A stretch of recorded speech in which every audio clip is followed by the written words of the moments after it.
One of my favorite buyers to work with is the first-time home buyer.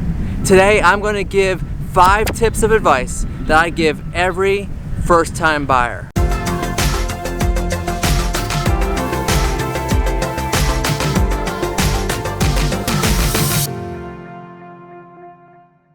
This channel has everything to do with living in Southwest Florida. If that's the information you're looking for, like this video, subscribe to my channel, and hit the bell to be notified about all my future videos. I remember when my wife and I got married back in 1998, almost 25 years. Time has flown. And I remember our desire was to buy a house as soon as possible. And we jumped both feet in, and it was a struggle to find the right house, the right loan, and it really was a headache because we did not have a realtor that was really committed to helping us find the perfect first home for us. Well, that's my goal, is to help you, the first-time buyer, find your perfect home and keep the process to be an exciting and fun time. So today I'm going to give you my 5 tips, and then I look forward to talking to you more about your own personal process. My first tip is now is always, and I repeat, always the right time to buy. No matter what the current interest rate is, 6, 7, my wife and I, our first mortgage was 8.5%. Well, 8.5% is way better than paying 100% interest to your landlord. So now is absolutely the right time to buy. One of the things I hear from buyers is, well, maybe pricing's going to go down, or maybe pricing's going up. The reality is the market goes up and down. So today is the right day to buy.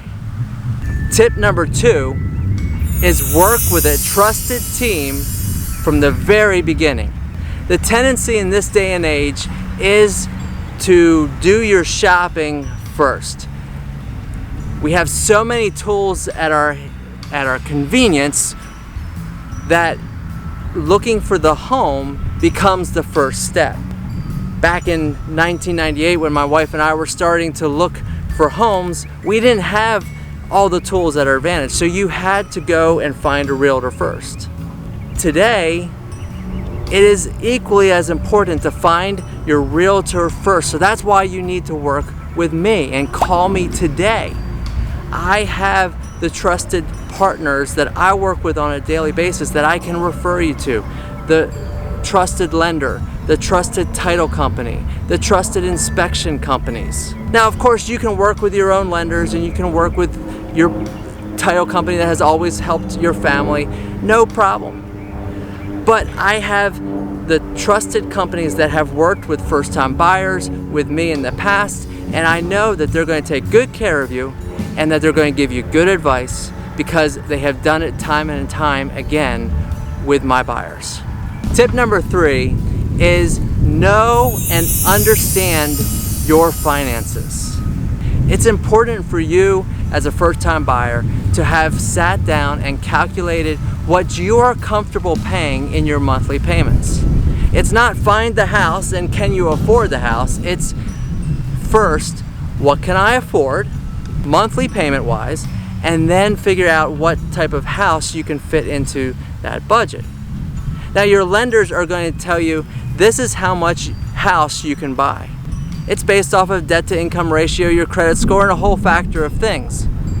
But that doesn't mean that that number is what you should go up to buy.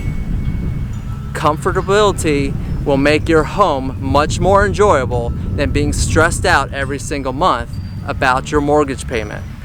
The next thing about your finances is how much money do you have for down payment? How much money do you need to have in savings? The minimum down payment typically is 3.5% for first-time buyers. That is an FHA loan. Now, of course, if you're a veteran, I'd love to work with you because we do have the veteran VA loans that you can get into a house with little to no money down. But there are also other things that go into your closing.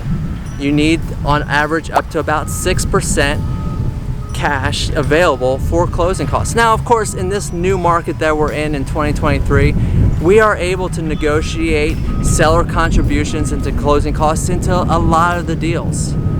It is great to be back to being able to negotiate on your behalf, but that doesn't mean that we're always going to get those contributions. If you're at a new construction community like I'm in right now, there is not a whole lot of closing cost contributions unless you're using their lender or they're running some sort of promotion. So you can't count on the seller paying your closing costs for you.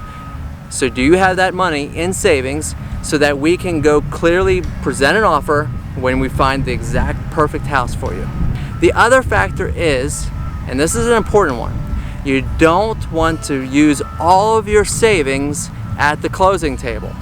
When you get into a house, there's often things like new blinds and new furniture that you didn't think that you needed, but until you get it in the house and you realize, you know, those blinds that the seller had really are kind of old and nasty and they're really not my style. So I want to put all new ones. I'm speaking from example because I have never yet moved into a house with my wife where we didn't end up putting in all new blinds and doing painting projects and different things.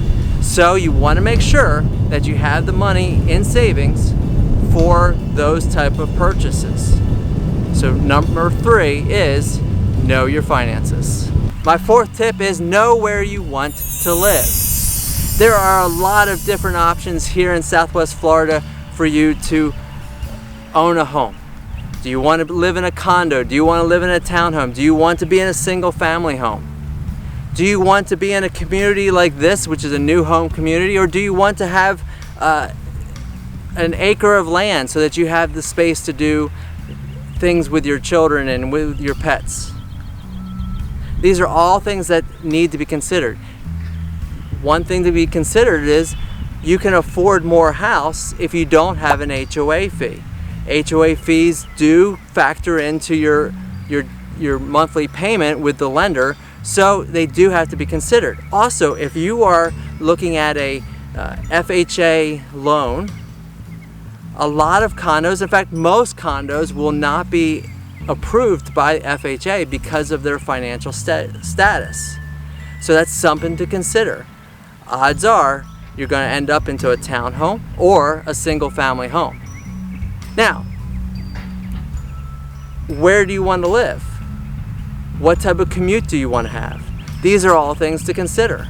The other big item, and this is something that a lot of young couples don't really think about when they first buy their first home, is, well, what type of family additions could be coming in the very near future? And I'm not talking just children. Do you want to have a dog? What size dog is that? If you're looking at a townhome or a condo, dog size and the number of dogs is really a factor. A lot of communities only allow you to have one dog and up to a certain weight. These are all things that you need to know when you're considering buying your first home. My 5th and final tip for the first-time home buyer is be patient.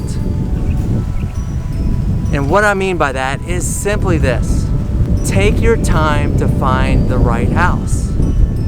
Don't rush into the first property that you see. I'm more than happy to show you multiple homes and multiple communities to find you the right house. Now, being patient doesn't mean being afraid to place an offer. Sometimes you can just get so caught up in trying to find the perfect house that you miss the golden opportunity that's right in front of you. Now, once you decide to place an offer, listen to me as we guide you through the offer process. We're going to help you figure out the best price to offer, the best package to offer, so that we have the best chance of getting that house. One final thing. Odds are you're not going to get your first offer accepted. It's very rare that you place one offer on a house and it ends up being your perfect home, because you could get into inspection time and we find that there's a whole lot of repairs, or it just doesn't work out and we have to go back to the search. I love working with home buyers, especially first-time home buyers. So if you are ready to take the plunge and start looking for your perfect Southwest Florida home, call me, text me, email me today so that we can start your search for your perfect Southwest Florida home.